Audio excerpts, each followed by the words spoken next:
Si dos individuos se prestasen dinero entre sí, en lugar de pedirlo a un banco, no sería posible que este préstamo inflase la cantidad total de dinero circulante, ya que el prestamista no puede prestar lo que no tiene, cosa que los bancos sí pueden hacer. Solo los bancos comerciales y las grandes empresas pueden prestar dinero que producen por el mismo hecho de prestarlo. Irving Fisher, economista, en su libro 100% Money, 1935.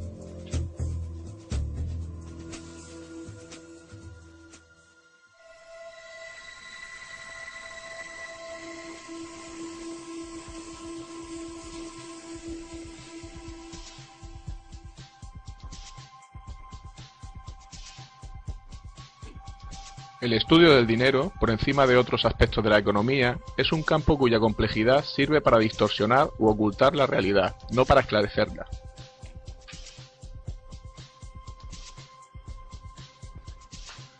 La lucha dormida, latente durante siglos y que tendrá lugar tarde o temprano, es la del pueblo contra los bancos.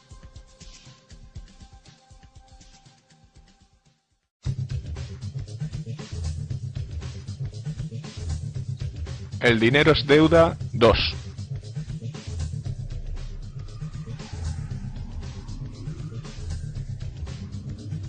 Promesas incumplidas.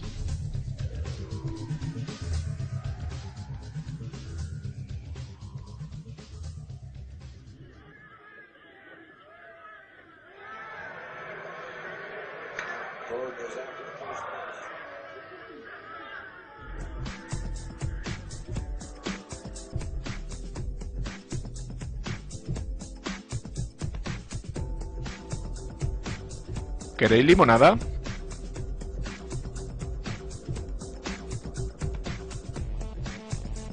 Esto es por un trabajo bien hecho.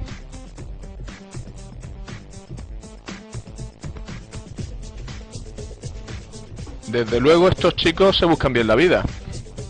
Vuestros ahorros estarían mejor en una cuenta bancaria. De esa forma vuestro dinero trabajaría para vosotros.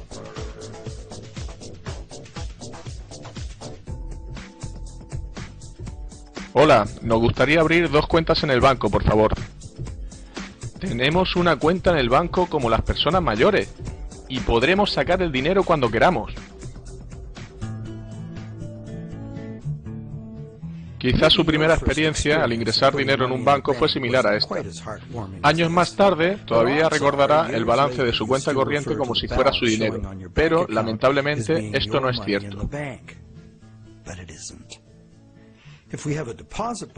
Si contratamos una caja de seguridad en el banco, los objetos valiosos depositados son todavía nuestros. Simplemente alquilamos espacio para almacenarlos. En lenguaje común, la palabra depósito significa guardar algo, pero su uso en el lenguaje bancario es sustancialmente distinto. El depósito bancario es en realidad un préstamo. La cantidad guardada o depositada en el banco en realidad indica lo que el banco nos debe. Registra solo la promesa del banco de pagarnos esa cantidad de dinero. Y este hecho es importante. La verdad es que desde hace tiempo nuestro dinero se ha convertido en el dinero que el banco utiliza para hacer lo que le plazca. Todo el dinero en el banco le pertenece a él, no a nosotros. Por ello, el banco nos paga intereses por los depósitos. En realidad, prestamos dinero al banco.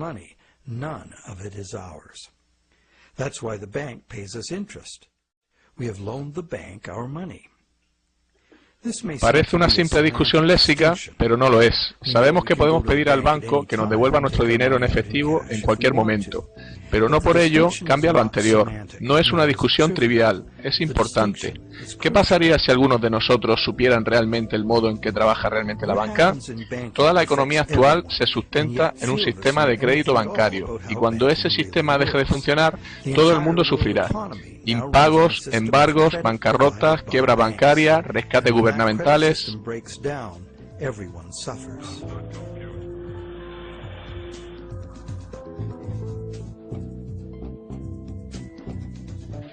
Y los expertos suelen empeorar las cosas cuando tratan de explicar las razones de las crisis económicas.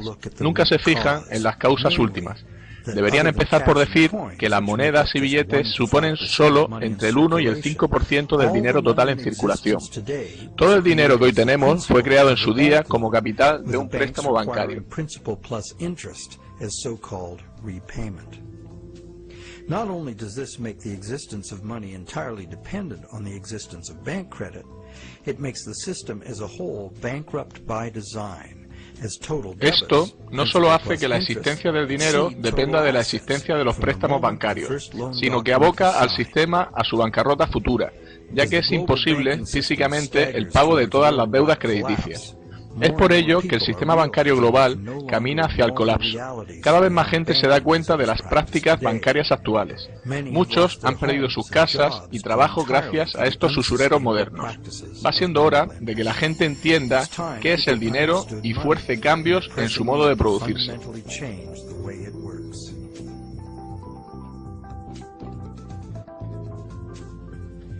Clarificar conceptos bancarios sería un primer paso para entender el sistema. Ya sabemos que un depósito es en realidad un préstamo al banco.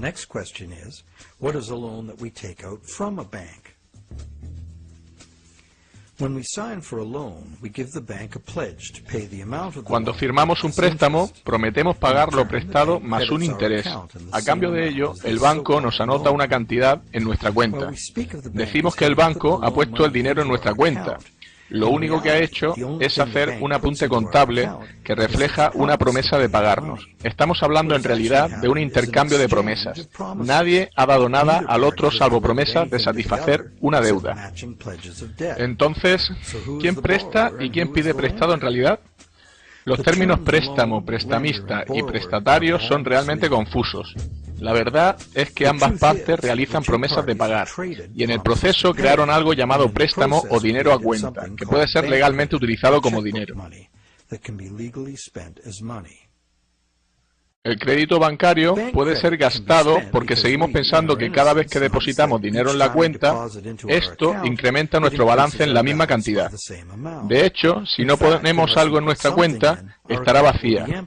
De este modo, se asume con naturalidad que el dinero depositado en la cuenta es algo puesto allí.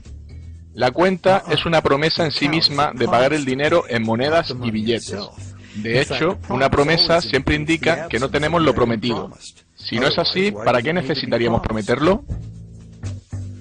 Ahora ya sabemos que todos los apuntes bancarios son promesas de pago, y que el banco y el prestatario simplemente intercambian promesas, y que solo con teclear un ordenador, la cuenta del prestatario consigue un balance positivo, sin nadie depositando físicamente dinero real. Ahora conoces el origen de lo que llamamos préstamo bancario. La banca comercial crea dinero anotado cuando autoriza un préstamo, simplemente añadiendo dólares en sus libros de cuenta a cambio de una promesa de pago futuro del prestatario.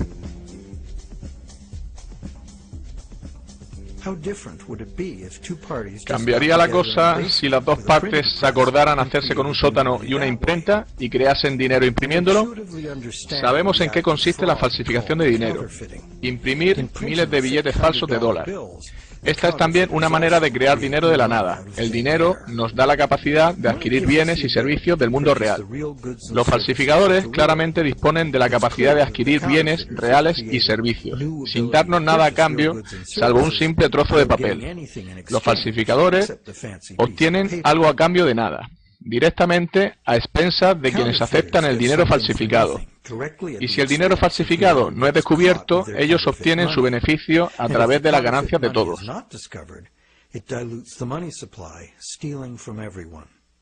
Falsificar es un delito grave y es fácil de entender por qué. Subvierte la norma social elemental: no robarás. Sin embargo, pedir un préstamo bancario también crea más poder de compra. A pesar de ello, en lugar de considerarlo una forma de robo, lo consideramos la base de nuestro sistema monetario.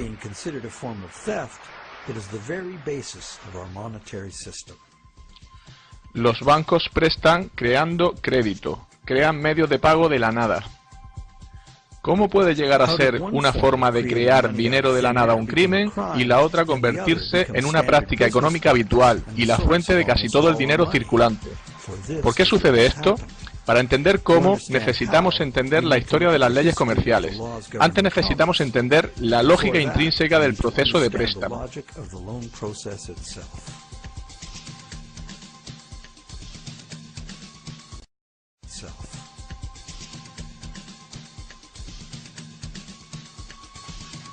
Anatomía de un préstamo.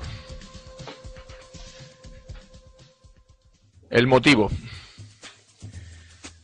El prestatario quiere adquirir un bien que no puede permitirse hoy en día. Sin embargo, esta persona tiene la confianza de que tendrá suficiente dinero en un tiempo para pagar el precio original y una cantidad adicional llamada interés. Por ello, acude al banco a negociar un préstamo. Este cliente está en condiciones de prometer un dinero en el futuro. Sin embargo, por el momento no tiene dinero, por ello necesita el préstamo.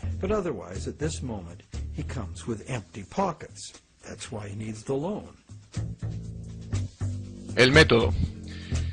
Todos sabemos lo que sucede a continuación. El banco consigue que el cliente firme un contrato, o en su defecto, entregará al banco el objeto que pretende comprar con el préstamo.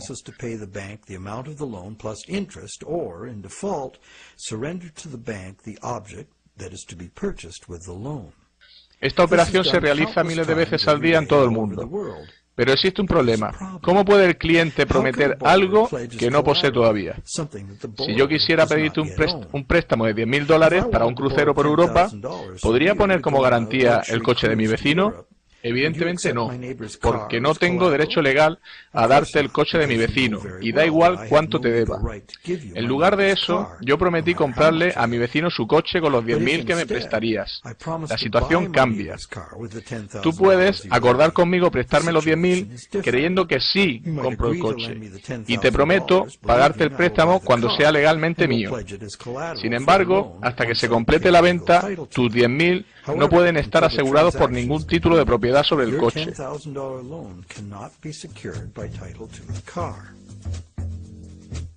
La secuencia de los problemas que vienen a continuación puede permitir evitarlos fácilmente. Puedes comprar el coche y vendérmelo a mí. El banco lo hace de la misma manera. Si el cliente acude a un banco para comprar un bien, ¿por qué simplemente el banco no lo compra con su propio dinero y posteriormente lo vende puntualmente al cliente cobrándole un interés? Porque el banco y el cliente han acudido a la adquisición con los bolsillos vacíos. El banco cumple su parte del préstamo creando una cantidad para el prestatario. La verdad es que el autodenominado prestatario ha empeñado su cuenta adquiriendo un coche. Como consecuencia de esto, todavía no lo posee. El banco, que en teoría le ha prestado el dinero, no lo ha aportado físicamente, y si todo va bien, nunca lo hará. Aceptación del fraude. El cliente prestatario cree que los números de su cuenta representan su dinero en el banco. Como el resto de nosotros no entiende la diferencia entre dinero existente y promesa de dinero. Si de todos modos lo puede gastar, ¿cuál es el problema? Por ello, la cuestión es, ¿aceptará la vendedora del coche la promesa de pago del banco? Cierta gente puede pensar que el efectivo sale del banco del comprador. ¿Por qué? Esto se debe a que la vendedora sabe por experiencia que puede ingresar el talón en su banco e incrementar su cuenta. ¿Qué sucede a continuación?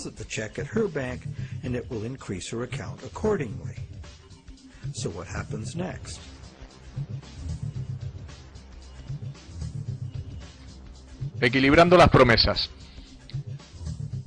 Obviamente, el banco del comprador ahora debe al banco del vendedor la cantidad del préstamo. Por ello, puedes pensar que el dinero sale del depósito del banco que da el préstamo al del banco del vendedor. La promesa del cliente prestatario se ha transformado durante la transacción en una promesa de pago al banco del vendedor.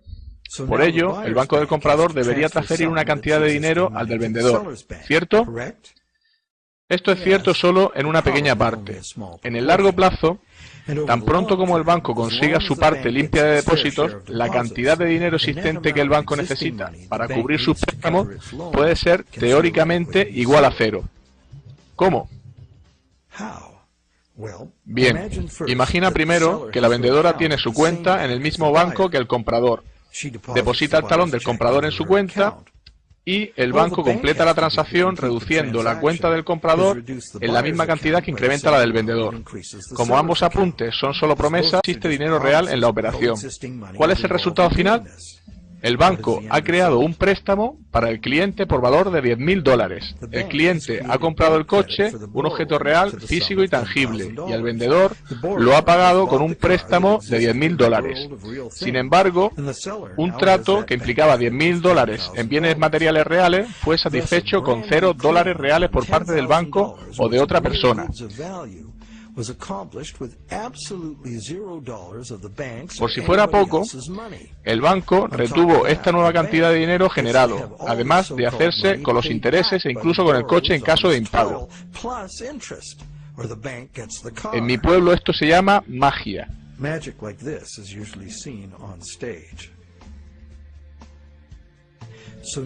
Veamos qué sucede si la vendedora deposita el talón en un banco diferente.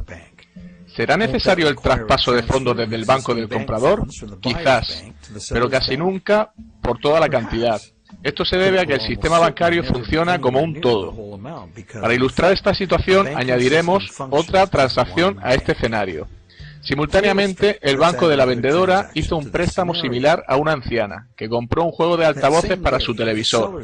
El vendedor de la tienda de electrodomésticos ingresó su talón en el banco, de tal forma que este tercer banco hizo un préstamo similar ingresado en el banco del prestatario original. Cuando los balances fueron conformados, los bancos no se debían nada entre ellos. Aunque hubiese diferencias, serían una pequeña porción del total de crédito creado. Por lo tanto, los bancos prestan a sus depositantes cantidades de dinero mayores de las que ellos mismos necesitan para hacer préstamos. Esto se debe a que los bancos necesitan a su vez pedir prestado a otro banco para activar su propio crédito siendo depositado en dichos bancos. Los bancos son capaces de hacer nuevos préstamos y crear cantidades de dinero ligado a deuda debido a que los bancos mantienen sus balances crediticios con créditos entrantes. Generalmente, este dinero no vuelve a salir de los bolsillos del banco. El banco puede invertir fondos propios en bonos empresariales y gubernamentales u otros instrumentos financieros. Si dibujamos un diagrama, quedaría así. El interés que los gobiernos y empresas pagan a los bancos en sus bonos es pagado por nosotros. Lo abonamos como parte de nuestros impuestos y en el precio de los bienes y servicios que adquirimos.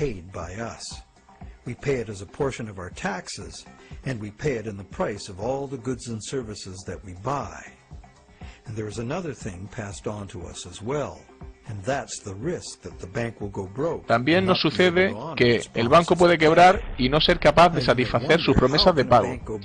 Ahora te preguntarás, ¿cómo puede un banco ir a la quiebra si no puso dinero en primer lugar? ¿Qué pueden perder ellos?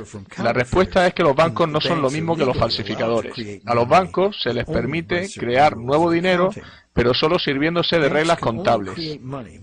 Solo pueden fabricarlo anotando la deuda del prestatario como un activo.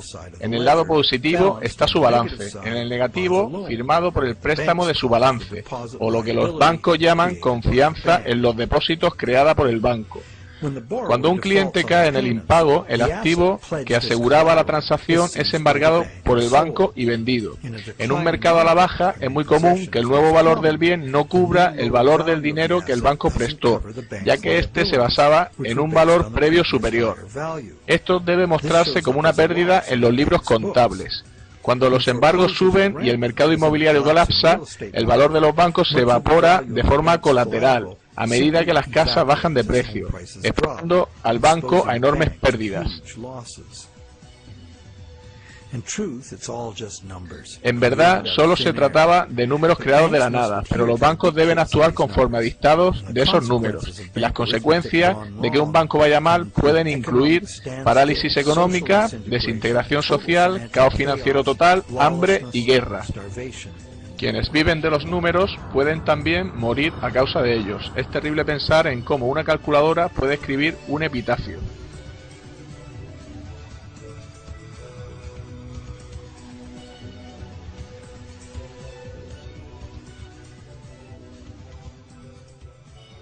Aunque creemos que entendemos la anatomía de los préstamos, todavía asumimos que en el fondo el sistema funciona y que el total de los créditos que contemplamos será pagado. Al final, ninguno de los dólares que realmente existen ha cambiado de manos. The end result is that not $1 of existing money has changed hands.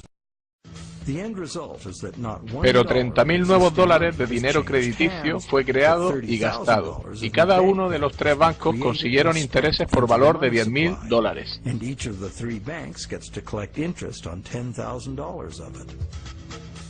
¿Es la creación de estos 30.000 dólares, de hecho, un acto similar a la falsificación? La diferencia es que el sistema bancario es legal, regulado por los gobiernos y la justicia para seguir las reglas contables. Otra diferencia es que no hay una víctima evidente, como la persona a la que le cuelan un billete falso. Los bancos argumentan que comprador y vendedor estaban de acuerdo. ¿Dónde está el fraude? Si hay un fraude en esto, ¿quién pierde? Veamos quién consiguió lo que quiso en el trato.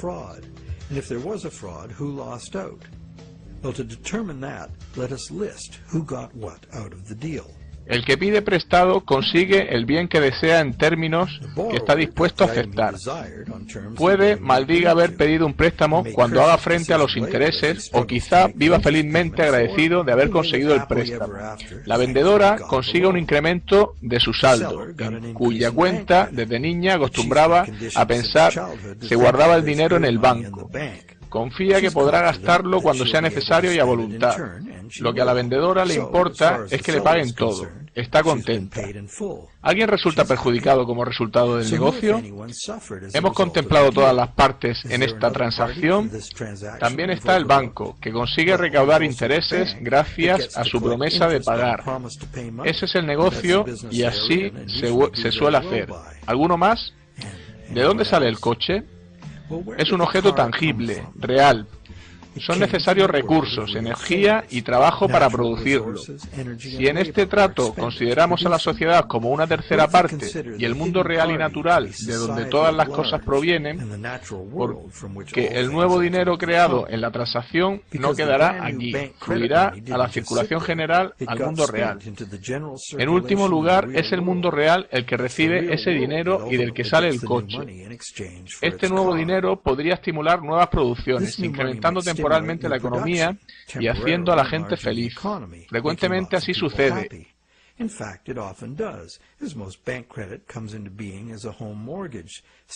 Y la mayoría de los préstamos son hipotecarios. Sin embargo, después de este uso productivo inicial, este nuevo dinero creado reaviva el flujo monetario porque reduce el poder adquisitivo de la mayoría de los consumidores una ínfima cantidad. En contraste a esto, una falsificación tiene víctimas concretas. Aquí todos perdemos, porque la sustancia real del préstamo, el coche, fue extraído de la economía hace tiempo por una ligera pérdida de valor del dinero de todos. El descenso del poder adquisitivo de los ahorradores, debido a la inflación, es mayor que el de aquellos que se dedican a gastar.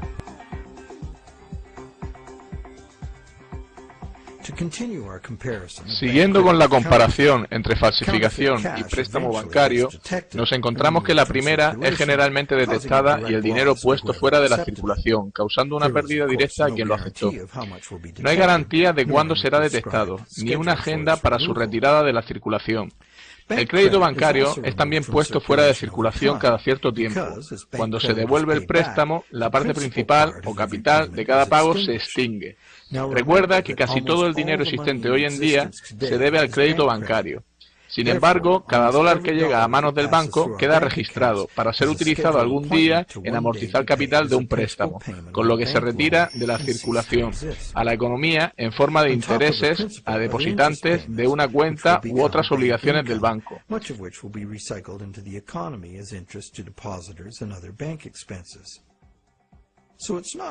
No parece claro que eso sea falsificar dinero.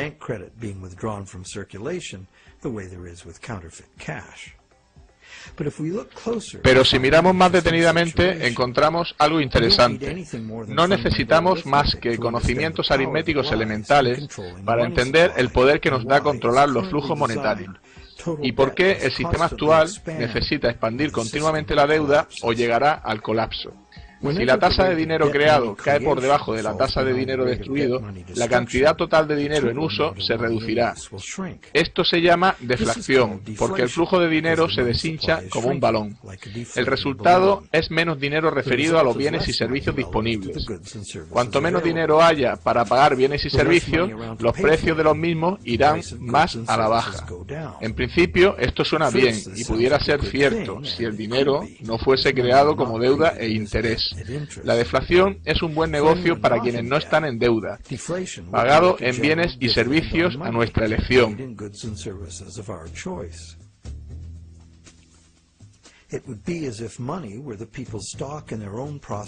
Esto sería correcto si el dinero estuviera en manos de la gente, las empresas, el país. La gente no pediría aumento de salarios.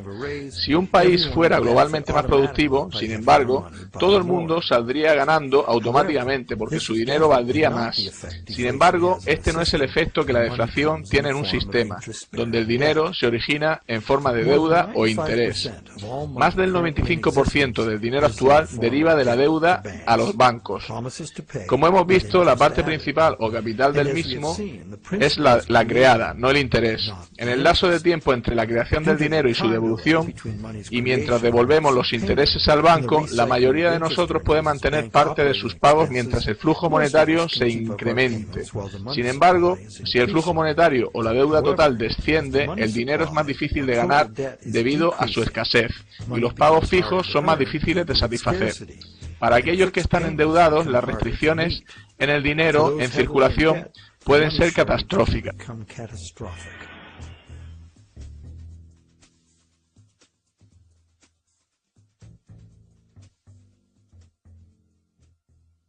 La economía mundial descansa en el consumidor. Si deja de gastar el dinero que no tiene en cosas que no necesita, estamos acabados.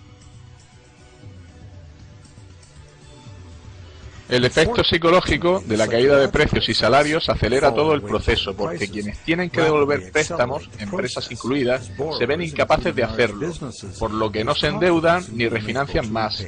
Sin préstamos nuevos para refinanciar a los viejos, el flujo de dinero se reducirá, resultando de ello un descenso en el empleo y el poder adquisitivo, incluso en el caso de que haya abundancia de recursos y capacidad productiva. Esta espiral matemática hace inevitable los embargos masivos. Los precios bajan porque nadie quiere gastar su dinero. El mercado a la baja destruye el valor del bien que garantizaba el préstamo, causando enormes pérdidas a los bancos. Algunos incluso cierran, la confianza empresarial y del consumidor se pierde, y siguen disfunciones sociales y económicas. Con el sistema monetario que tenemos, los ahorros de toda la vida pueden desvanecerse en un abrir y cerrar de ojos.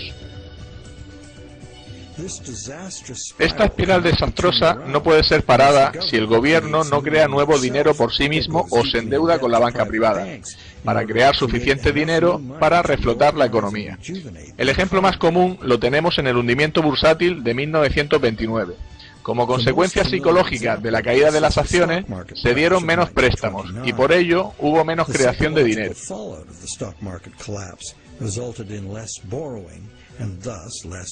La Reserva Federal no hizo nada para evitar la deflación y en 1932 el flujo de dinero se había reducido a un tercio. Mucha gente perdió su hogar porque el dinero para pagar las letras de su piso simplemente no existía. En 1932, Franklin Delano Roosevelt llegó a la presidencia de Estados Unidos. Su New Deal se basó en recuperar la economía restaurando el flujo monetario. Para contrarrestar las restricciones monetarias, pidió préstamos a la banca privada. Las fábricas comenzaron a contratar, pero solo cuando la guerra llegó se dieron cuenta de que serían necesarios trabajos e inversiones económicas fuertes para ganarla. Paradójicamente, fue el dinero gastado en la Segunda Guerra Mundial el que terminó con la Gran Depresión. La guerra también causó 50 millones de muertos y condujo a un frágil equilibrio de poder internacional, a una carrera armamentística y devastadoras transformaciones sociales y tecnológicas.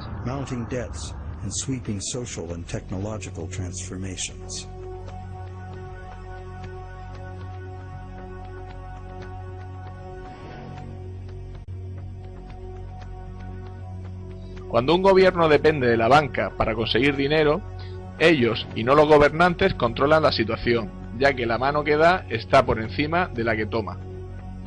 El dinero no tiene patria, los hombres de finanzas no tienen patria ni decencia, su único objetivo es la ganancia.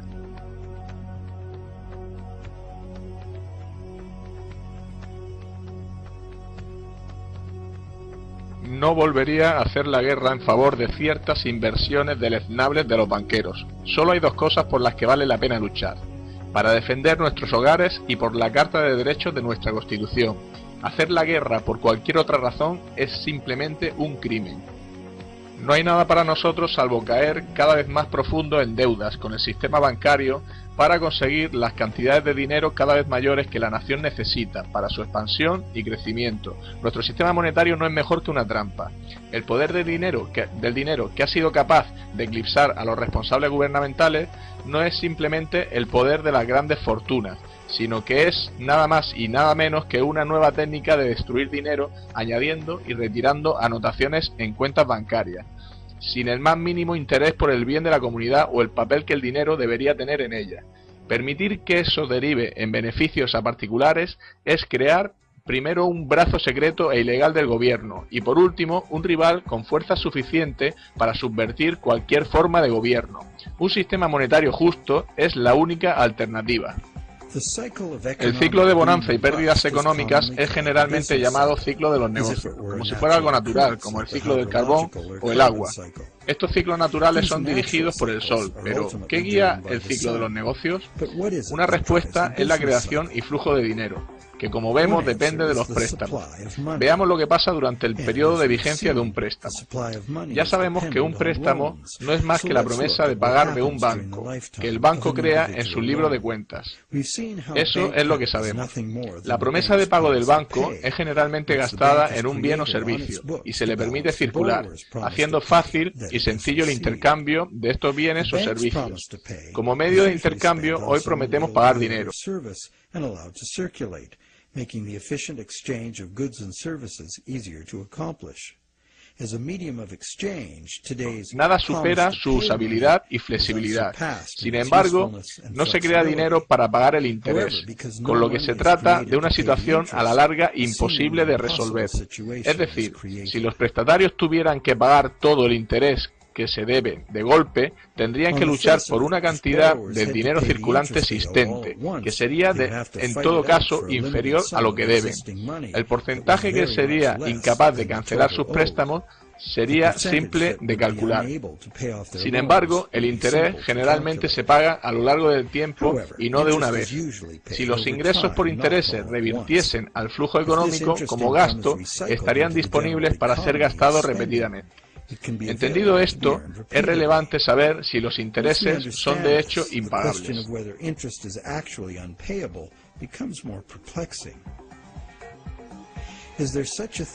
¿Existe algún sistema sostenible de préstamo que no produzca impagos de forma estructural? En la Edad Media, la usura, entendida como préstamo con interés o cualquier otra forma no productiva de ganar dinero mediante el dinero, era considerada pecado. Aunque la justificación era moral, la razón era práctica. En un sistema monetario fijo basado en la extracción de oro, cualquiera que sistemáticamente prestase su dinero con interés, pronto acapararía todo el dinero. Esto fue una de las grandes causas de la caída de Roma. Especuladores privados acapararon el oro, forzando al gobierno a acuñar nuevas monedas, hechas de otros metales en lugar del oro. La moneda basada en otro patrón metal provocó falta de confianza entre la población y el sistema colapsó. Aprendieron la lección. La Iglesia Católica durante 1000 años declaró pecado el cobro de intereses en un préstamo, castigado con la excomunión. En algunos países la pena por usura era la muerte. ¿Es realmente un pecado el cobro con interés? Hoy parece razonable cobrar por el uso del dinero, pero hay un problema simple e inevitable en ello. El problema viene si los prestamistas no gastan cada céntimo de interés que reciben, de forma que los endeudados puedan ganarlo de nuevo, dependiendo de sus virtudes o lo duro que trabajan. Alguien puede caer en el impago simplemente como resultado de la aritmética. Esto es fácil de ilustrar con un flujo determinado de dinero que viene del oro. Tan pronto como todas las monedas que conforman el interés son gastadas y los prestatarios pueden ganarlas, las mismas monedas son usadas para pagar una y otra vez el interés. El usurero puede aprovechar comprando bienes con ese dinero, pero el dinero debe ser gastado, no prestado o retirado de la circulación. Este acuerdo sería sostenible si no añadimos nada más.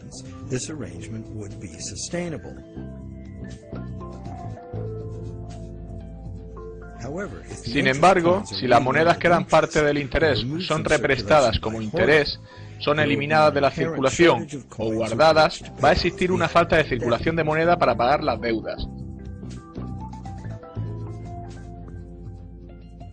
Esta situación no tiene grandes diferencias con nuestro sistema de deuda actual. Como hemos visto, cada dólar creado hoy día proviene de una deuda. Después será cancelado por un pago por el valor principal del préstamo con el que se creó. Por esto, dos cosas son necesarias para los que suscriben préstamos, si quieren ser capaces de pagar la cantidad inicial más los intereses. El dinero principal o capital del préstamo debe estar disponible para ser ganado por quien lo ha pedido, para que pueda hacer el pago principal que exige ese dinero. Asimismo, cada dólar que el cliente paga al banco como interés también debe estar disponible para ser ganado de nuevo por él, para que pueda ser pagado como intereses una y otra vez.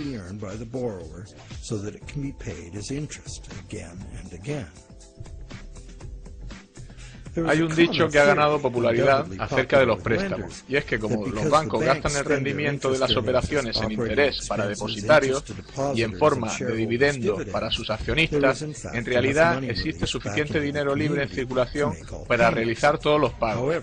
Sin embargo, esa idea es de una extrema simpleza. Aquí se muestra lo que sucede si alguien como tú, yo o un prestamista no bancario obtiene un dólar y lo presta con interés. Bien, ahora el mismo dólar es propiedad de dos prestamistas y se le añaden dos intereses. Además, este dólar es prestado, repagado y represtado por el prestamista secundario. Ya no está disponible para satisfacer los intereses del préstamo principal que lo creó, salvo como parte de otro préstamo.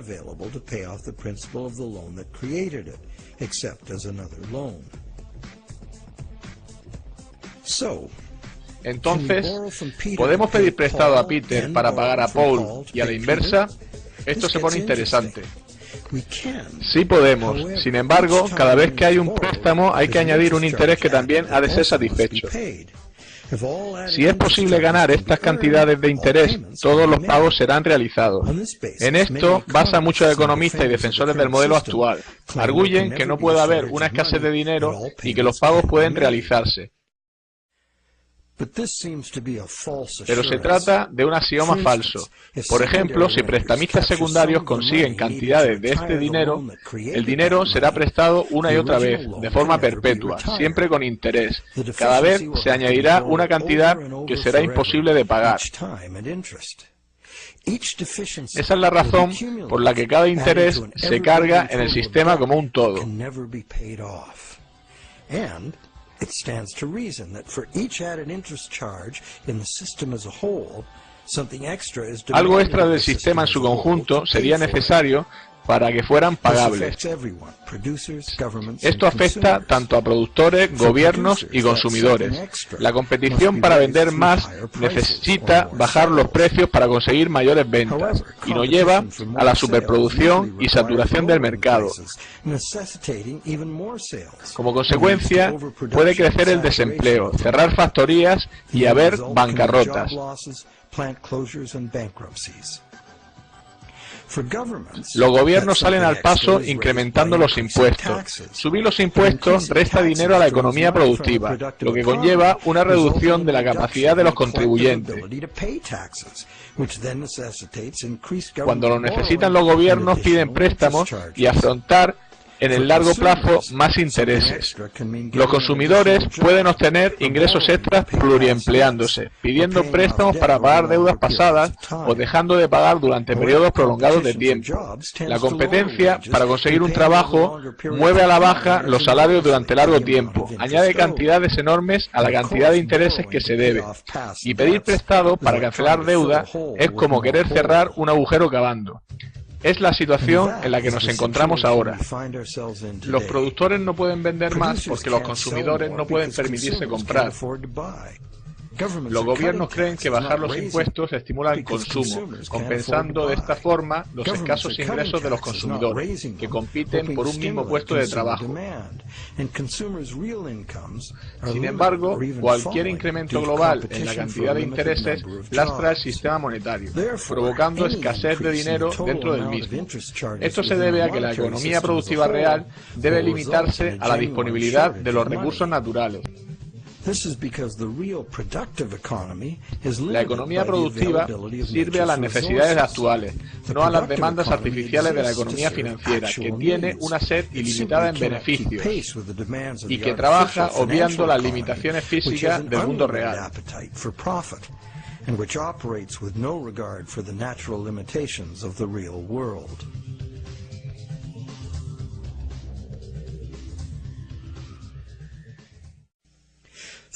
Creer que siempre habrá dinero para pagar los intereses pudiera parecer razonable. Sin embargo, está lejos de ser cierto.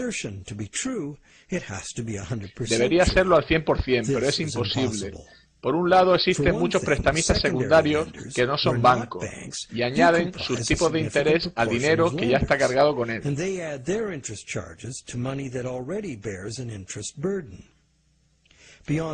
Más allá de esto, tenemos la expectativa de que el dinero genera dinero, se fabricaría y estaría en condiciones de ser ganado el dinero necesario para gasto, en lugar de ser prestado con usura o invertido para obtener ganancias. Sin embargo, podemos concluir que esas dos condiciones, que deberían ser verdaderas para todos los deudores de préstamos, tanto en el capital como en el interés, y que por eso estarían en condiciones de cancelar su deuda, no se dan en el sistema actual. No existe en el sistema actual restricción alguna a la refinanciación por terceros del dinero que fue creado como préstamo. No existe intención alguna de los bancos de poner las ganancias a disposición de los deudores para ser ganadas y que puedan pagar sus deudas. Muy al contrario, los bancos invierten esos beneficios en conseguir más beneficios.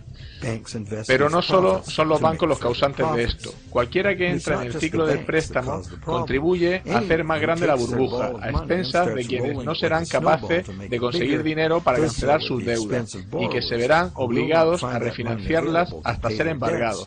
Una bola de nieve mayor se agranda más rápido. De la misma forma, crecen los intereses en un préstamo mayor. El rico se hace más rico y el pobre se hace más pobre. El dinero necesario para los prestatarios en su reino inferior de la economía productiva, del trabajo diario, sube unos escalones para jugar en el casino del mundo de las ganancias financieras abstractas. Y en ese mundo es donde las transacciones son apenas apuestas a números, en un esfuerzo por lograr mejores cifras. Nada tiene esto que ver con satisfacer las necesidades reales de las personas.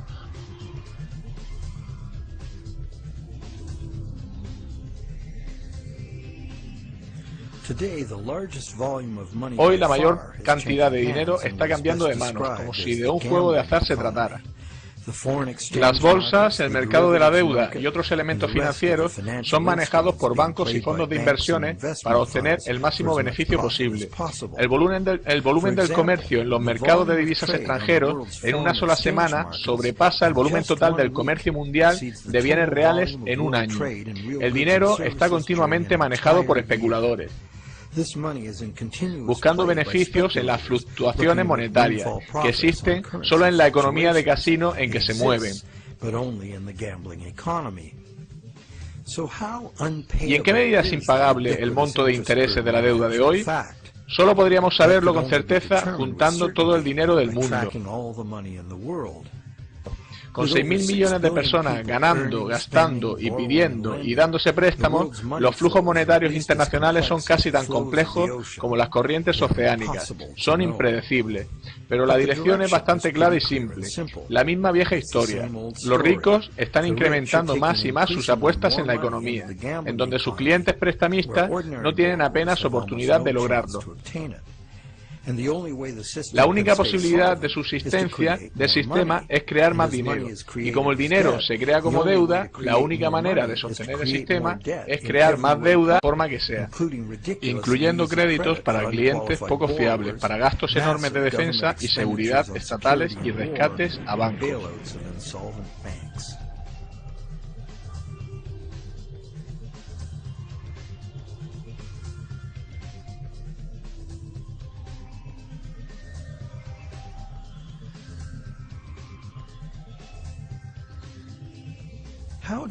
¿Cómo el ciclo de crédito individual se convirtió en un fenómeno conocido como ciclo de los negocios? El ciclo del préstamo individual puede ser descrito así. Primero, hay un estímulo económico razón del desembolso inicial. A esto le sigue la inflación, ya que el nuevo dinero básicamente rescata el flujo de dinero. Eventualmente, a la inflación le sigue la deflación. Las refinanciaciones de préstamo gradualmente van extinguiendo el dinero circulante. Mientras el ciclo del préstamo individual coincide, ambos ciclos pueden suavizarse, pero crea una oferta de dinero y precios bastante estable, aunque al menos en parte es necesario el incremento del flujo de dinero, ya que el dinero para pagar el interés no fue creado. Este es el modelo en el que se basa nuestra economía. Evitar espirales deflacionarias y mantener a raya la inflación constituye el arte de la economía, que se define ampliamente como lograr la llamada estabilidad de precios.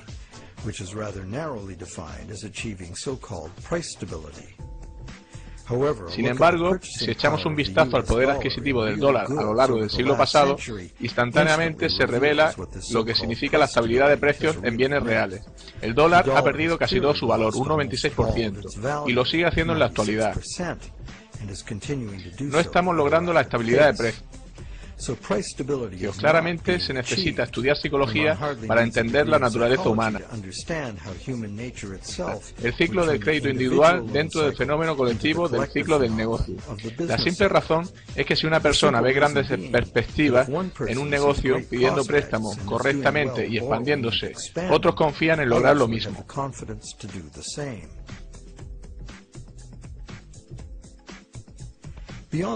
Más allá del efecto psicológico, si un negocio se basa en la expansión del crédito, sus proveedores y distribuidores necesitan hacerlo también, o perderán el negocio en favor de alguien que lo haga.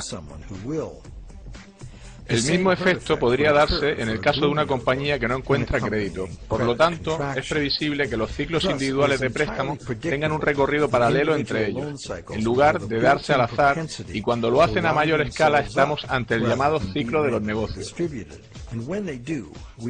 que proviene directamente de las acumulaciones de la fuerza de ciclos individuales. Para concluir, alguien puede alegar que más allá del intercambio de promesas hecho entre el banco y su cliente, la sociedad se mueve entre una inflación crónica y la dependencia monetaria hacia los bancos, para pagar intereses realmente inasumibles. Esto da lugar a una aceleración en el incremento de la deuda y a una depreciación del dinero. La única alternativa sería un colapso deflacionario de la economía, seguido de un caos social o una guerra. Esta situación tan insana contagia a la sociedad y la debilita a todos los niveles. Somos como adictos. La solución no es consumir más heroína, sino más y más dinero prestado. Y eventualmente nuestra capacidad colectiva para prestar y refinanciar préstamos está agotada. Ello nos lleva a expandir el crédito hacia nuevos mercados, creando esencialmente un instrumento para conducir a más personas hacia una deuda perpetua. En Estados Unidos, esta expansión continua de la deuda ha alcanzado más de 53 trillones americanos de dólares de deuda, lo que supone unas 5 veces los ingresos anuales de todo el país. ¿Está el mundo feliz del final de esta transacción crediticia? Seguramente no. En realidad vivimos ajenos al origen de los problemas. La banca actual es un sistema ilusorio, basado en la falsificación y que busca el control social. ¿Qué pasa con los bancos? ¿Cómo consiguen ganancias como resultado de esto?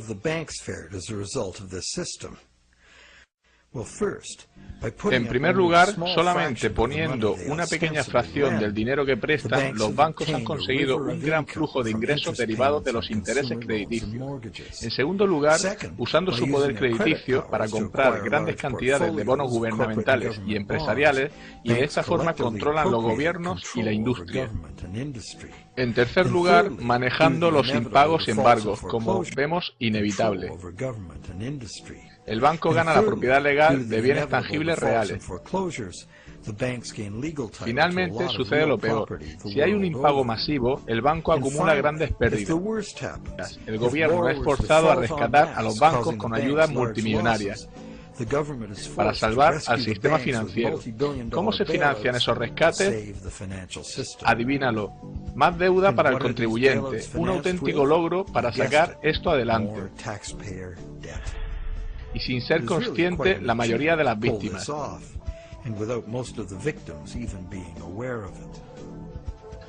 Si estás pensando que debería haber una ley, en realidad hay un conjunto de ellas que legaliza esto.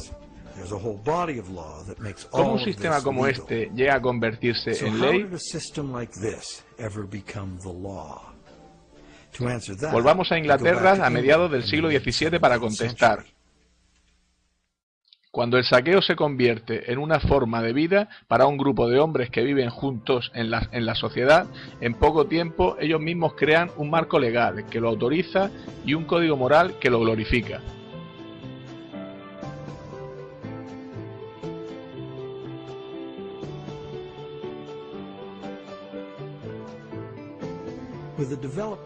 Con el desarrollo de mejores embarcaciones y las nuevas exploraciones que permitieron, el comercio se expandió rápidamente.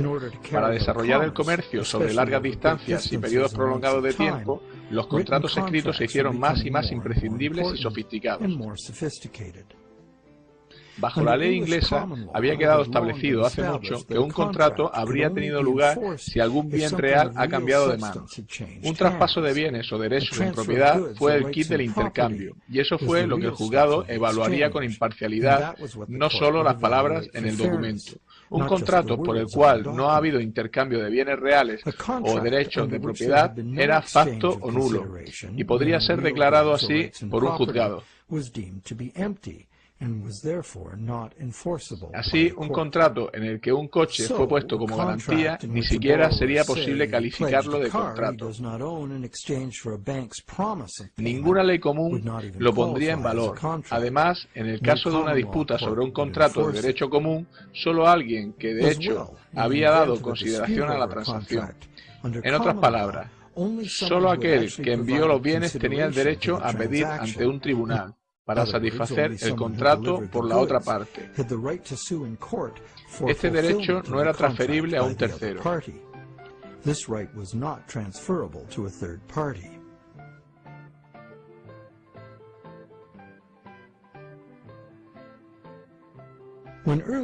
Cuando los comerciantes pioneros iban en expedición con bienes, compraban los bienes de su país con moneda local y los vendían en moneda extranjera de un país distinto. Con este dinero compraban bienes locales en ese país y los traían de vuelta al suyo para venderlos en la moneda local. Bastante sencillo. A medida que el comercio se sofisticó, los comerciantes se hicieron sedentarios. Simplemente contrataban barcos para realizar envíos. Esto dio a los comerciantes la libertad de importar mercancías de diferentes países, a los que ellos exportaban mercadería de su país. Sin embargo, sobrevino un problema. Los bienes exportados habían sido pagados con moneda extranjera, cuyo valor necesitaba ser gastado en algún lugar. Mover dinero en moneda conllevaba un enorme riesgo de robo, así como la pérdida de cierto valor en su conversión en un país diferente.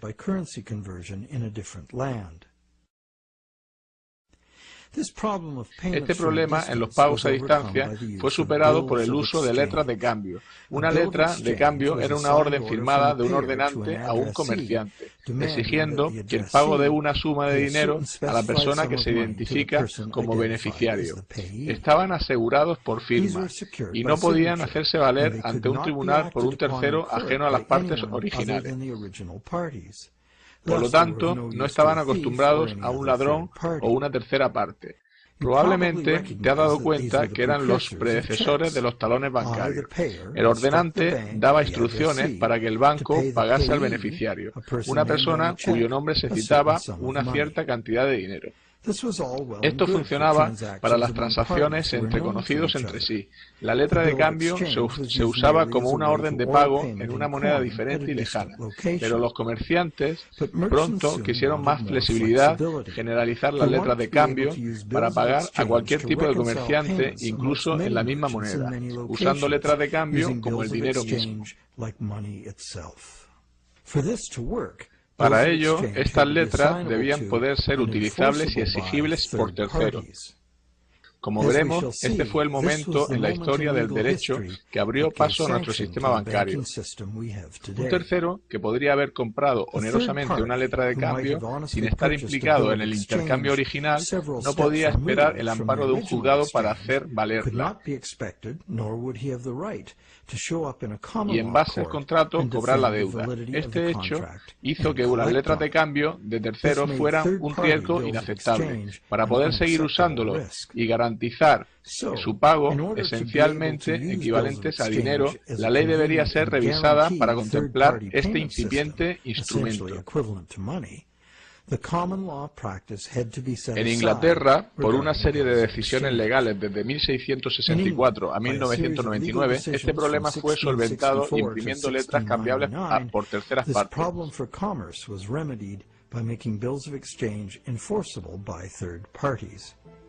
Si un tercero había comprado una letra a título oneroso y de buena fe, sin haber razón para sospechar fraude por parte del que se lo vendió, entonces esta letra automáticamente era vigente ante los tribunales por parte del signatario.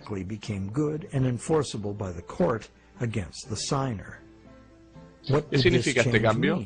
Significa esencialmente que cualquier letra de cambio se consideraría legítima una vez vendida. Las letras de cambio y otros tipos de promesas firmadas de pago podrían ser traspasados y hechos valer en un juzgado, exceptuando los talones, justo los que los mercaderes querían. Ahora los contratos de deuda podrían ser vendidos como cosas y hacer negocios sería mucho más fácil. No solo eso, sino que abrió un nuevo mercado para los buscadores de ganancias, comerciando con letras de cambio propias. El mercado de la deuda había nacido.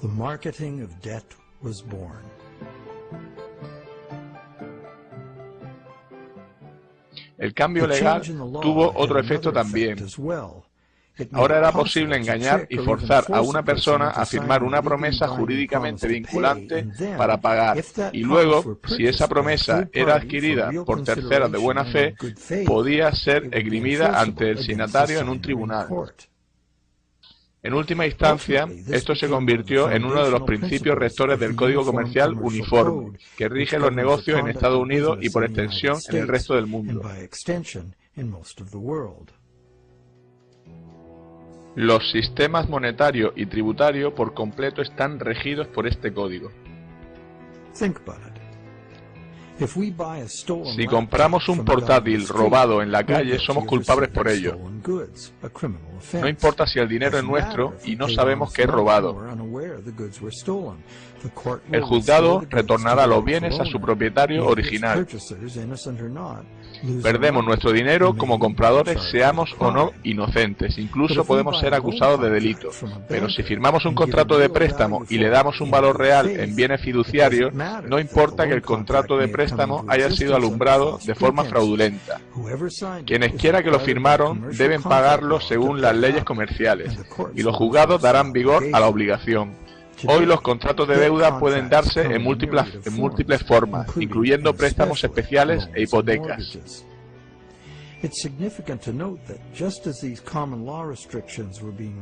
Es relevante saber que tras eliminarse las restricciones legales, fue fundado el nuevo Banco de Inglaterra. Fue el primer banco autorizado a crear dinero de la nada, y los contratos del nuevo banco se hicieron totalmente vigentes ante el prestatario. El banco obtiene beneficio de los intereses de todo el dinero que creó de la nada.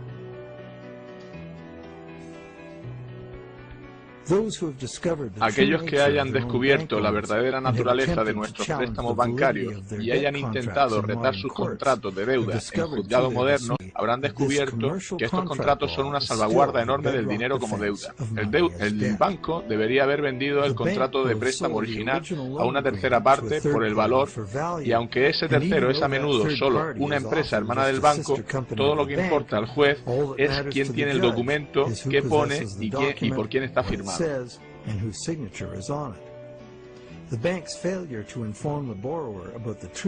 El banco no informó bien al prestatario acerca de la naturaleza del contrato de préstamo, y la ausencia de dinero en efectivo por parte del banco no es relevante.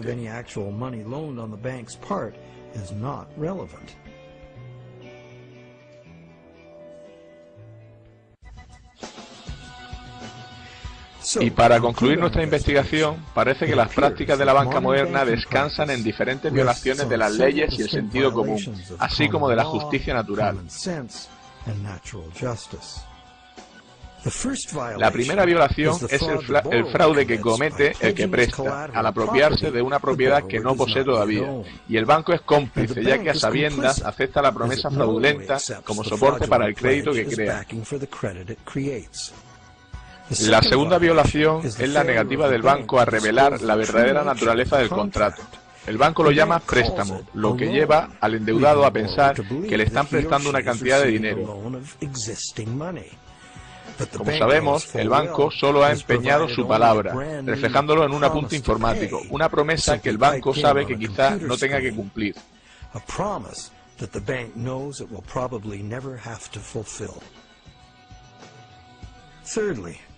En tercer lugar, el contrato de préstamo debería ser inválido, porque los contratos imposibles son legalmente inválidos. El banco está creando un contrato imposible de cumplir, porque las condiciones requeridas para garantizar el pago del principal, más los intereses, no se cumplen, a menos que el sistema de reciclaje retorne el 100% del capital e intereses. Claramente no se cumple. Algunos prestatarios irán al impago y a perder los bienes que pusieron en garantía de sus préstamos, debido simplemente a restricciones estructurales del dinero.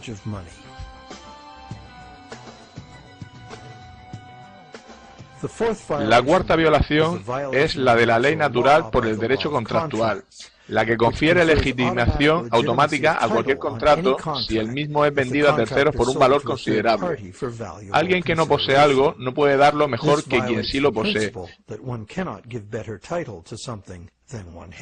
Pero quizá el mayor fraude de todos es que la mayor parte del pueblo que produce la riqueza real del mundo está en deuda y en riesgo de perder todo lo que han trabajado en manos de los bancos, que han convertido el dinero en meras promesas de pago. ¿A dónde nos lleva esto? Somos rehenes de una economía que crece cada día más rápido. Para mantener el sistema es necesario un flujo monetario.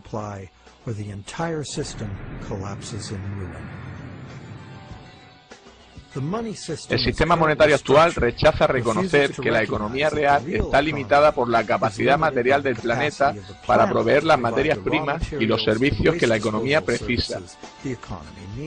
El planeta es finito, y aunque parezca obvio que la economía no puede crecer a un ritmo acelerado siempre, nuestro sistema monetario corre como el autobús de la película Speed. No puede bajar de velocidad o la bomba que tiene consigo estallará.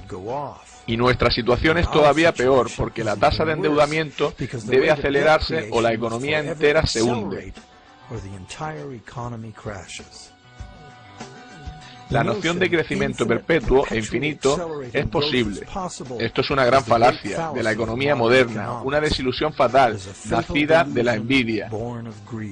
Probablemente es inevitable un hundimiento social, ambiental y económico sin precedentes, gracias a este sistema monetario incapaz de adaptarse a esta realidad.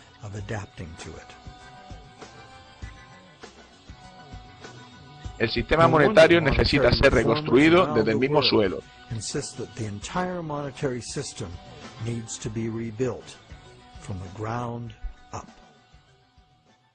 El negocio bancario no conlleva el fraude, lo es en sí mismo. ¿Y cuál es la solución? Mucha gente sugiere volver al patrón oro como referencia de las emisiones de moneda. Argumentan que el oro es la verdadera moneda, con un valor inherente. El principio subyacente aquí es que el dinero es valioso debido a su escasez, del mismo modo que el oro es escaso. La norma general dice que aquellos que sostienen esta visión creen que el dinero debería existir independientemente del gobierno. Hay otra escuela de pensamiento diametralmente opuesta, que piensa que la creación del dinero debería ser monopolio del gobierno. El gobierno, que representa al pueblo, debería gastar el dinero pensando en el interés público, por lo tanto con respaldo de la moneda, y simplemente gastar el dinero que se tiene. El gobierno nunca necesitaría endeudarse o pagar intereses. Si los gobiernos gastasen sin límite, la moneda perdería valor y para prevenir la inflación, la moneda necesitaría ser eliminada. Se podría garantizar usando varios impuestos y tasas. Los gastos gubernamentales serían, sin embargo, interdependientes unos de otros en perfecto equilibrio. Sin embargo, el objetivo de los impuestos sería la estabilidad de precios, ya que el gobierno no necesitaría ingresos por impuestos para operar de forma ordinaria. A lo largo de los siglos se ha usado sistema de crédito gubernamental y de patrón oro. El patrón oro prevaleció a lo largo del siglo XX. Esto no se debió a que no funcionase el dinero como préstamo del gobierno. Lo hizo en el país donde fue aceptado en el pago de impuestos. Pero hasta la invención del intercambio de moneda moderno, el comercio internacional se realizaba con oro. Además, el hombre ha tenido una fascinación sobrenatural por el oro durante siglos. Durante milenios hemos pensado que el dinero en términos de una riqueza portable e inherente, como las monedas de oro. Sin embargo, no es la única manera de pensar en el dinero. Tampoco en la era del dinero que huye, esto ha dejado de ser exacto. El dinero es en su raíz una idea que el hombre inventó para transformar sistemas tribales en complejas civilizaciones. Gracias en parte a su desarrollo, fue posible la especialización del trabajo y el intercambio indirecto de bienes y servicios.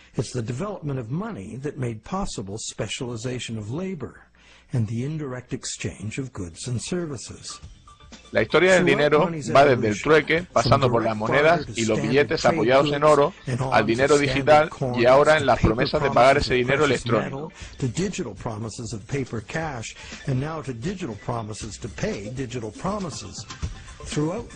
En esta evolución prevalece la idea de lograr mayor flexibilidad y seguridad en su uso, y la existencia de garantías seguras de pago, en lugar de usar el dinero mismo.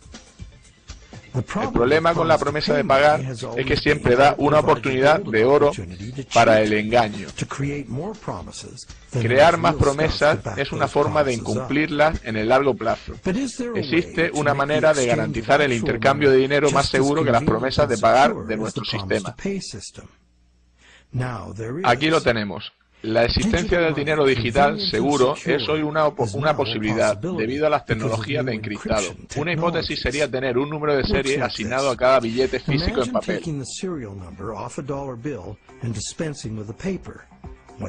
¿Qué tienes? Un dólar digital.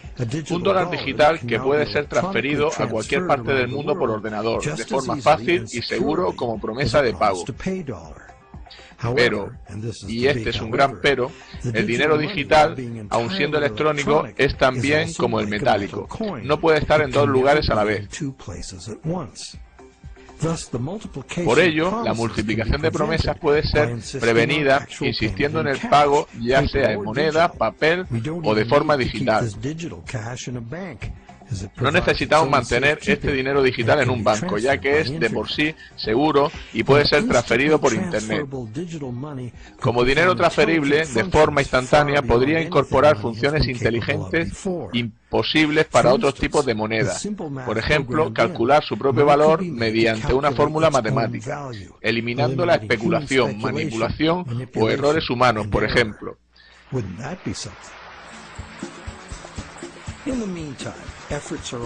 Mientras tanto, se realizan esfuerzos para la reforma legislativa del sistema monetario. Se ha escrito sobre diferentes iniciativas como leyes de reforma monetaria, detallando cómo devolver a los gobiernos el monopolio de la creación de dinero y limitando a los bancos su capacidad de préstamo a la forma en que la mayoría de la gente piensa que en realidad funciona. Siempre se han planteado reformas de este tipo y siempre perseguían la misma idea. Los beneficios de la puesta en circulación de dinero pertenecen al pueblo.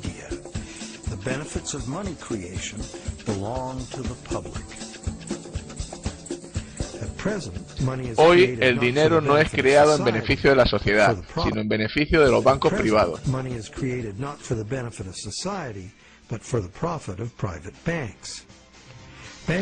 A los bancos les encanta crear cantidades enormes del mismo, puesto que así consiguen recaudar más dinero en intereses y llegan a ser más ricos. En el proceso, los bancos ganan más control sobre todos, individuos, industria y políticos.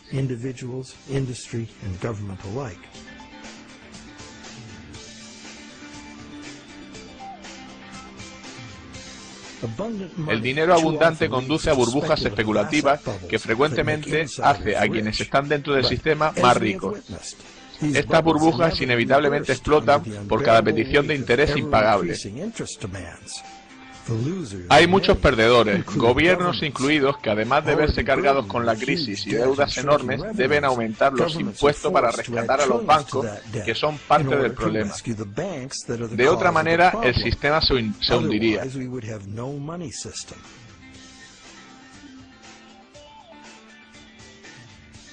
Es una situación absurda y trágica, teniendo en cuenta que los gobiernos podrían crear ellos mismos el dinero y gastarlo libre de interés en infraestructuras, educación, sanidad universal, etc. La mayoría de ese dinero, libre de deuda, se incorporaría a la economía como salario, circulando para beneficio de todos. Este tipo de dinero abundante apoyaría una economía productiva revigorizada en la que los ahorros de la gente podrían basarse en préstamos reales basados en dinero existente. El origen del dinero está en el intercambio de bienes reales. Sin el valor que se le da en el mundo, el dinero no es nada. Como hemos visto, en el mundo real, es el mundo real el que hace el préstamo, no el banco. Las personas, su trabajo y las materias primas y los animales son la fuente de la riqueza real. Asimismo, la creación de dinero y sus beneficios pertenecen al interés público, no a la banca privada. ¿Qué hay del interés? Como hemos visto, los intereses nos crean un problema aritmético que solo se puede solventar de tres maneras.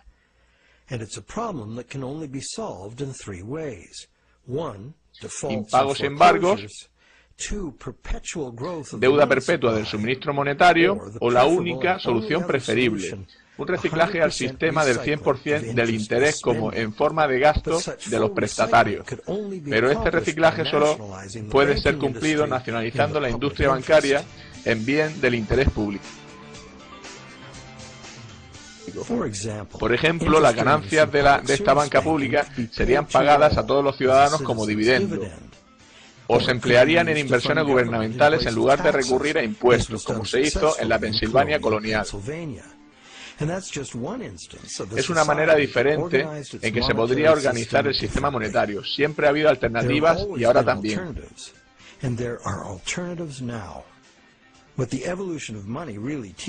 Lo que la evolución del dinero nos enseña es que el valor real del dinero es muy simple y sencillo. Hay diversas maneras de crear dinero útil. Por ejemplo, el dinero puede ser simplemente una promesa privada de pago, una promesa del dueño de un bien o servicio, como el intercambio de tiempo o el sistema LED. Miles de estas unidades de cambio existen ya, en círculos de confianza. Sus miembros pueden presumir del honor de darse crédito a ellos mismos. Dichas monedas podrían ser un salvavidas a pequeña escala para un eventual colapso del sistema bancario convencional. Cuando el dinero escasea, o por el contrario hay hiperinflación, una unidad de cambio propia basada en el trabajo puede sostener la economía local. ¿Son propuestas radicales? ¿Qué opinas? Existen retos sin parangón ante nosotros. Jamás el crecimiento exponencial nos permitirá sostener una deuda monumental, que debe incrementarse para prevenir el derrumbe del sistema cual castillo de naipes. Afrontaremos incrementos en la desigualdad en el acceso a la sanidad, la deuda, que es ya asfixiante, las quiebras bancarias y catástrofes sociales y medioambientales. Si no cambiamos radicalmente el curso, debemos transformar nuestro sistema monetario para adaptarnos al futuro. En primer lugar, necesitamos estudiar diseños monetarios que se puedan adaptar a un retroceso económico profundo, sin inducir a embargos y bancarrotas masivas.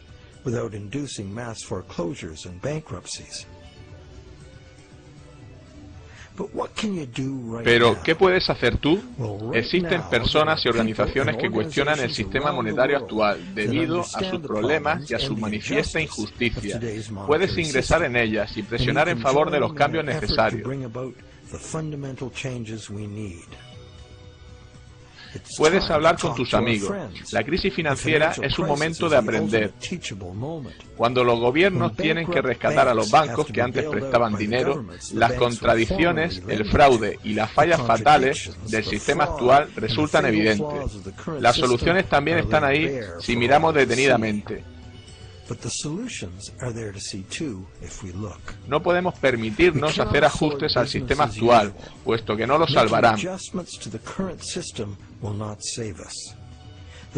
Son necesarios cambios radicales, buscando el bien de todos, no el beneficio y control de unos pocos. Debemos dejar atrás nuestras percepciones erróneas y desenfocadas para hacer esos cambios, afrontar el reto de una transformación completa. La realidad está ahí.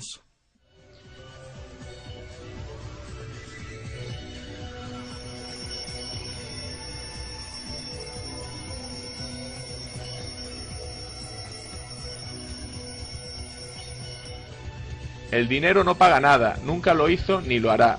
Esos bienes y servicios solo pueden ser pagados por otros bienes y o servicios. Es un axioma económico tan viejo como el hombre. Solo cuando haya muerto el último árbol, el último río haya sido contaminado y se extinga el último pez, nos daremos cuenta de que el dinero no se come. Bueno, ¿queda alguien ahí? Espero que sí, porque esto de estar doblando, la verdad es que es un poco coñazo, ¿eh? Y además la información que aparece en el vídeo es importante. En realidad es la más importante para comprender en qué mundo vive.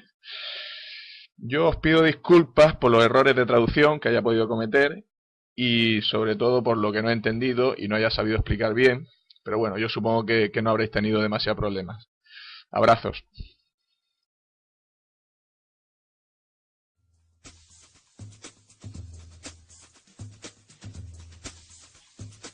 Si dos individuos se prestasen dinero entre sí, en lugar de pedirlo a un banco, no sería posible que este préstamo inflase la cantidad total de dinero circulante, ya que el prestamista no puede prestar lo que no tiene, cosa que los bancos sí pueden hacer.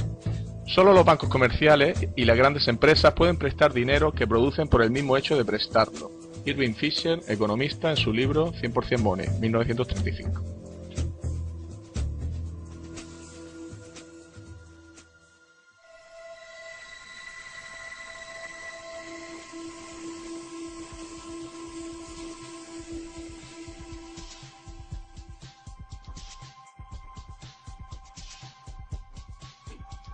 El estudio del dinero, por encima de otros aspectos de la economía, es un campo cuya complejidad sirve para distorsionar u ocultar la realidad, no para esclarecerla.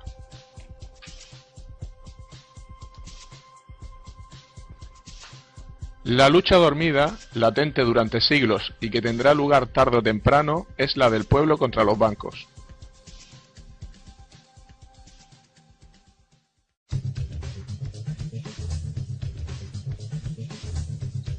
El dinero es deuda 2.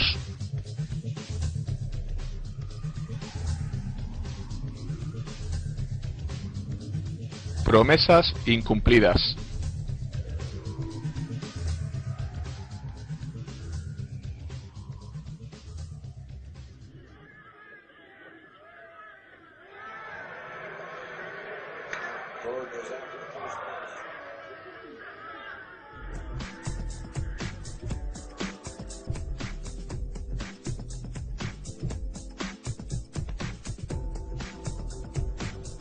¿Queréis limonada?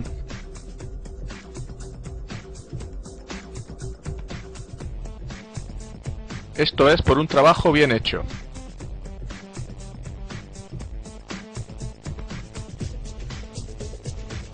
Desde luego estos chicos se buscan bien la vida. Vuestros ahorros estarían mejor en una cuenta bancaria. De esa forma vuestro dinero trabajaría para vosotros.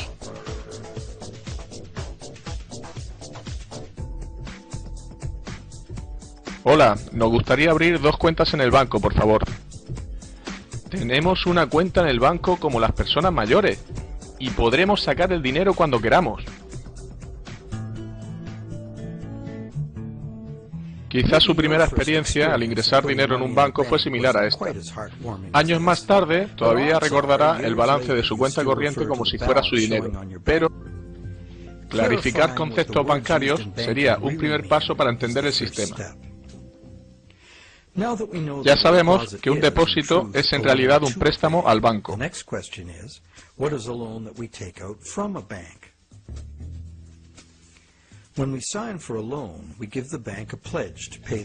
Cuando firmamos un préstamo, prometemos pagar lo prestado más un interés. A cambio de ello, el banco nos anota una cantidad en nuestra cuenta. Decimos que el banco ha puesto el dinero en nuestra cuenta. Lo único que ha hecho es hacer un apunte contable que refleja una promesa de pagarnos. Estamos hablando en realidad de un intercambio de promesas. Nadie ha dado nada al otro salvo promesas de satisfacer una deuda. Entonces, ¿quién presta y quién pide prestado en realidad? Los términos préstamo, prestamista y prestatario son realmente confusos. La verdad es que ambas partes realizan promesas de pagar, y en el proceso crearon algo llamado préstamo o dinero a cuenta, que puede ser legalmente utilizado como dinero.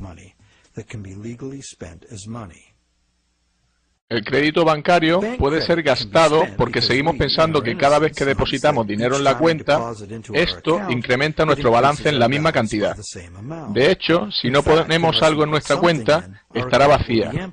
De este modo, se asume con naturalidad que el dinero depositado en la cuenta es algo puesto allí. La cuenta es una promesa en sí misma de pagar el dinero en monedas y billetes. De hecho, una promesa siempre indica que no tenemos lo prometido. Si no es así, ¿para qué necesitaríamos prometerlo? Ahora ya sabemos que todos los apuntes bancarios son promesas de pago y que el banco y el prestatario simplemente intercambian promesas y que solo con teclear un ordenador la cuenta del prestatario consigue un balance positivo, sin nadie depositando físicamente dinero real.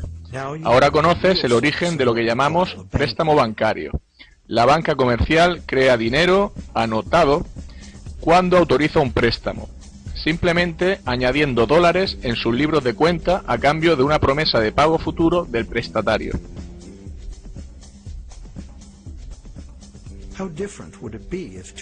¿Cambiaría la cosa si las dos partes se acordaran hacerse con un sótano y una imprenta y creasen dinero imprimiéndolo? Sabemos en qué consiste la falsificación de dinero: imprimir miles de billetes falsos de dólar.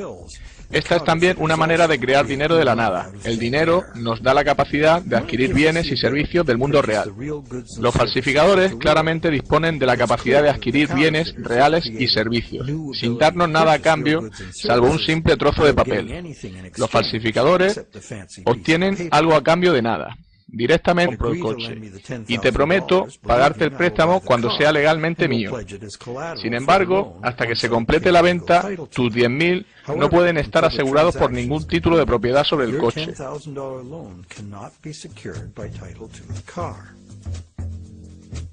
La secuencia de los problemas que vienen a continuación puede permitir evitarlos fácilmente. Puedes comprar el coche y vendérmelo a mí.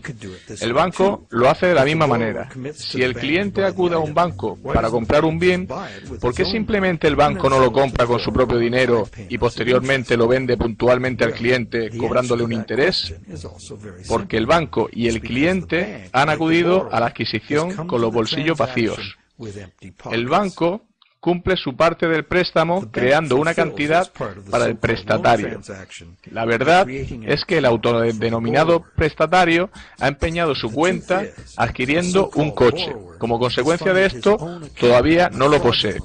El banco, que en teoría le ha prestado el dinero, no lo ha aportado físicamente. Y si todo va bien, nunca lo hará. Aceptación del fraude. El cliente prestatario cree que los números de su cuenta representan su dinero en el banco. Como el resto de nosotros no entiende la diferencia entre dinero existente y promesa de dinero. Si de todos modos lo puede gastar, ¿cuál es el problema? Por ello, la cuestión es: ¿aceptará la vendedora del coche la promesa de pago del banco? Cierta gente puede pensar que el efectivo sale del banco del comprador. ¿Por qué? Esto se debe a que la vendedora sabe por experiencia que puede ingresar el talón en su banco e incrementar su cuenta. ¿Qué sucede a continuación?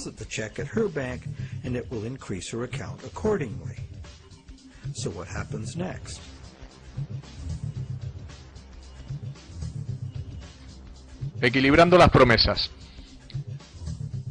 Obviamente, el banco del comprador ahora debe al banco del vendedor la cantidad del préstamo. Por ello, puedes pensar que el dinero sale del depósito del banco que da el préstamo al del banco del vendedor. La promesa del cliente prestatario se ha transformado durante la transacción en una promesa de pago al banco del vendedor. Por ello, el banco del comprador debería transferir una cantidad de dinero al del vendedor, ¿cierto? Esto es cierto solo en una pequeña parte. En el largo plazo, tan pronto como el banco consiga su parte limpia de depósitos, la cantidad de dinero existente que el banco necesita para cubrir sus préstamos puede ser teóricamente igual a cero. ¿Cómo? Bien, imagina primero que la vendedora tiene... Lamentablemente, esto no es cierto. Si contratamos una caja de seguridad en el banco, los objetos valiosos depositados son todavía nuestros. Simplemente alquilamos espacio para almacenarlos. En lenguaje común, la palabra depósito significa guardar algo, pero su uso en el lenguaje bancario es sustancialmente distinto. El depósito bancario es en realidad un préstamo. La cantidad guardada o depositada en el banco en realidad indica lo que el banco nos debe. Registra solo la promesa del banco de pagarnos esa cantidad de dinero. Y este hecho es importante. La verdad es que desde hace tiempo nuestro dinero se ha convertido en el dinero que el banco utiliza para hacer lo que le plazca. Todo el dinero en el banco le pertenece a él, no a nosotros. Por ello, el banco nos paga intereses por los depósitos. En realidad, prestamos dinero al banco. None of it is ours. That's why the bank pays us interest. We have loaned the bank our money. Parece una simple discusión léxica, pero no lo es. Sabemos que podemos pedir al banco que nos devuelva nuestro dinero en efectivo en cualquier momento, pero no por ello cambia lo anterior. No es una discusión trivial, es importante. ¿Qué pasaría si algunos de nosotros supieran realmente el modo en que trabaja realmente la banca? Toda la economía actual se sustenta en un sistema de crédito bancario, y cuando ese sistema deje de funcionar, todo el mundo sufrirá. Impagos, embargos, bancarrotas, quiebra bancaria, rescate gubernamentales.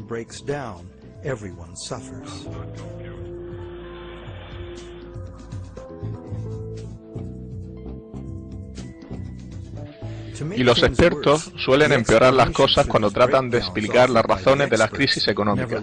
Nunca se fijan en las causas últimas. Deberían empezar por decir que las monedas y billetes suponen solo entre el 1 y el 5% del dinero total en circulación. Todo el dinero que hoy tenemos fue creado en su día como capital de un préstamo bancario. Not only does this make the existence of money entirely dependent on the existence of bank credit, it makes the system as a whole bankrupt by design.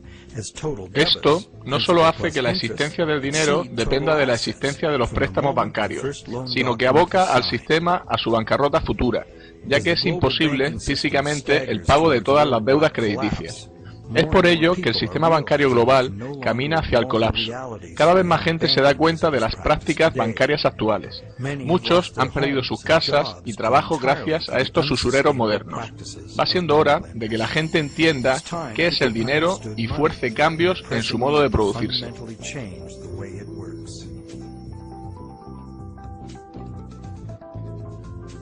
a expensas de quienes aceptan el dinero falsificado. Y si el dinero falsificado no es descubierto, ellos obtienen su beneficio a través de las ganancias de todos.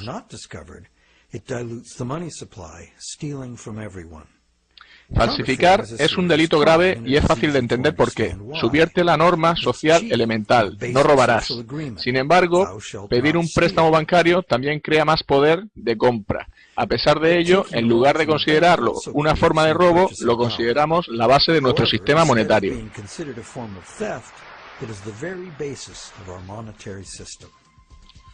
Los bancos prestan creando crédito, crean medios de pago de la nada. ¿Cómo puede llegar a ser una forma de crear dinero de la nada un crimen y la otra convertirse en una práctica económica habitual y la fuente de casi todo el dinero circulante? ¿Por qué sucede esto? Para entender cómo, necesitamos entender la historia de las leyes comerciales. Antes necesitamos entender la lógica intrínseca del proceso de préstamo.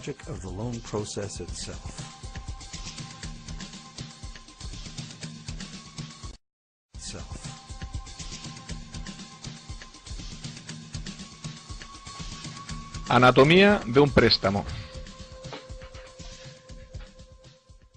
El motivo. El prestatario quiere adquirir un bien que no puede permitirse hoy en día. Sin embargo, esta persona tiene la confianza de que tendrá suficiente dinero en un tiempo para pagar el precio original y una cantidad adicional llamada interés. Por ello, acude al banco a negociar un préstamo. Este cliente está en condiciones de prometer un dinero en el futuro. Sin embargo, por el momento no tiene dinero, por ello necesita el préstamo.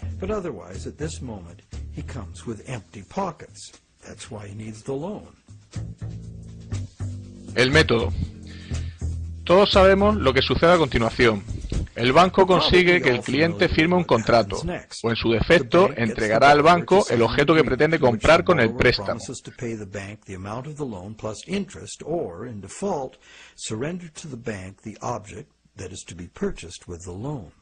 Esta operación se realiza miles de veces al día en todo el mundo.